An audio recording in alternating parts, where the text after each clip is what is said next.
आपके बाद बारी आती है दरूद पाक की। आपने मुस्कुरा दिया है तो दूसरी हदीस सुनिए। अल्लाह के नबी सल्लल्लाहु ताला अलैहि वसल्लम इरशाद फरमाते हैं, जब कोई शख्स, जब कोई मेरा आशिक मेरी बारगाह में दिल से दरूद शरीफ पढ़ता है तो उसकी आवाज को मैं खुद सुनता हूँ। सुभान अल्लाह। बड़े बड़े डॉक्टर्स, बड़े बड़े इंजीनियर्स, बड़े बड़े ओकाला और बड़े बड़े जीनियस हजरात की बातें झूठी हो सकती है, लेकिन मदीने वाले आका का फरमान झूठा नहीं हो सकता है। अल्लाह के नबी ने जो कहा है वही हक है, वही सच है।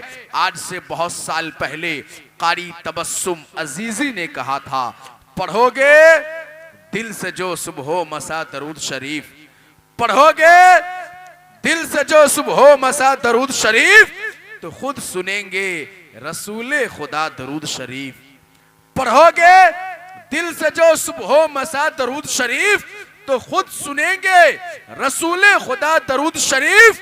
और नबी को कब्र में देखा जो एक आशिक ने, नबी को कब्र में देखा जो एक आशिक ने, तो झूम झूम के पढ़ने लगा दरूद शरीफ, तो झूम झूम के पढ़ने लगा दरूद शरीफ। तो आइए हजरात, शायर के इसी अकीदे को फॉलो करें, बड़े अदब के साथ में, एहतराम के साथ में पूरा मजमा नबी और आले नबी की बारगाह में दरूद पाक का हदिया पेश करें और पढ़े बावाज़े बुलंद, अल्लाहुम्मा सल्ली अला सय्यदना शफीअना हबीबना करीमना मौलाना मोहम्मद इम्मादिल जूद वल करम वबारिक वसल्लिम सल्लु अलैहि सलातु व सलामुन अलैका या रसूल अल्लाह, सलातु व सलामुन अलैका या हबीब अल्लाह, सलातु व सलामुन अलैका या नबी अल्लाह सल्लल्लाहु तआला अलैहि वसल्लम।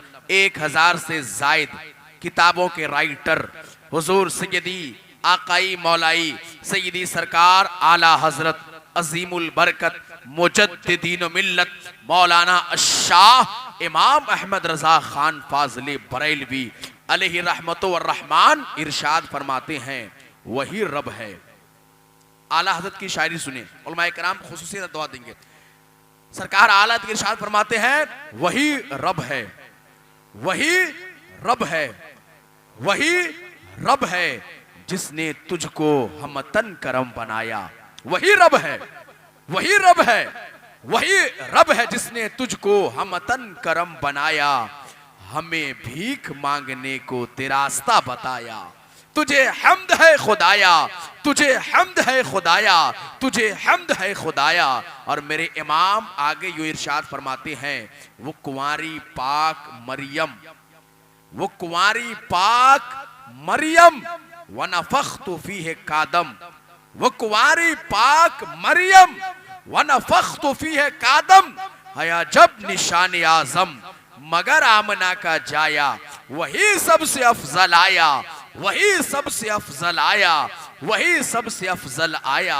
और मेरे इमाम मक्ते में यूं इरशाद फरमाते हैं, हमें ए रजा तेरे दिल, हमें ए रजा तेरे दिल का पता चला बमुश्किल, हमें ए रजा तेरे दिल का पता चला बमुश्किल। दरे रौजा के मकाबिल वो नजर हमें तो आया, ये न पूछ कैसा पाया। तुझे हम्द है खुदाया, तुझे हम्द है खुदाया, तुझे हम्द है खुदाया। हजराते मोहतरम मिंबर शरीफ पे बावकार उलमाए कराम, उलमाए अहले सुन्नत, खुसूसियत के साथ हमदर्द कौम मिल्लत, मुस्लिह कौम मिल्लत, मुफक्किर इस्लाम हजरत हाफिज व कारी हजरत अल्लामा मौलाना अनवर हुसैन अशरफी साहब किबला, आपके महल्ले के खतीब व इमाम, जो बरसों से आप तमामी हजरात के महल्ले में हैं और दीन की खिदमत कर रहे हैं, इस्लाम की तबलीग कर रहे हैं और माशाअल्लाह आप इनका सपोर्ट कर रहे हैं। अल्लाह का शुक्र है, अल्लाह का एहसान है कि माशाअल्लाह इन्होंने ऐसा कारनामा किया है।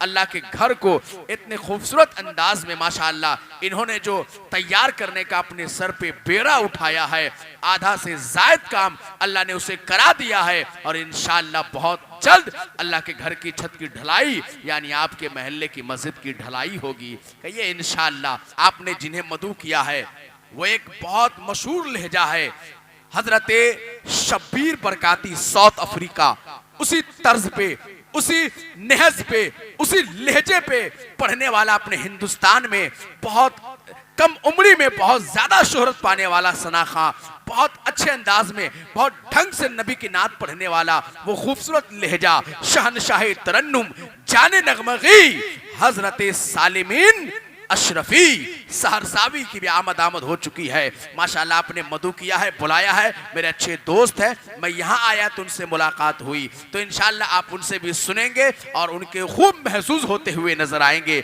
लेकिन गुजारिश है कि नौजवानों को पहले ही से तैयार होना होगा और ताज़ा दम माहौल में रहना पड़ेगा। आइए हजरात, ये बहुत सारे उलमा है जो सबसे इंशाल्लाह एक एक करके आप मुलाकात करेंगे, सबके खूबसूरत शायरी से, खूबसूरत तकरीर से आप फायदा उठाते हुए नजर आएंगे। मैं बहुत तेजी के साथ में, क्योंकि तिलावत कलाम पाक से महफिल पाक का आगाज बाज़ाब्ता तौर पे हो चुका है।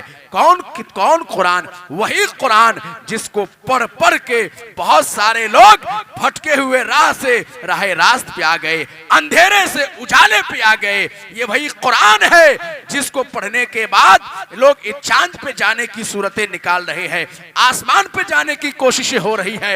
ये वही कुरान है जिसको पढ़ने के बाद माइक को बनाया गया। ये वही कुरान है जिसको पढ़ने के बाद इस वाइपर को बनाया गया। ये वही कुरान है जिसको पढ़ने के बाद आज साइंस बहुत ज्यादा तरक्की करती हुई नजर आ रही है। और अभी अभी अमेरिका की खबर है, अमेरिका की खबर है कि एक बहुत बड़ा पादरी, एक बहुत बड़ा ईसाई धर्म का मानने वाला, वो कुरान को तनकीद की नजर से पढ़ना शुरू किया। वो इस नजरिए से कुरान को पढ़ने लगा कि मैं कुरान के अंदर से ऐब निकालूंगा, कुरान के अंदर से गलतियां निकालूंगा।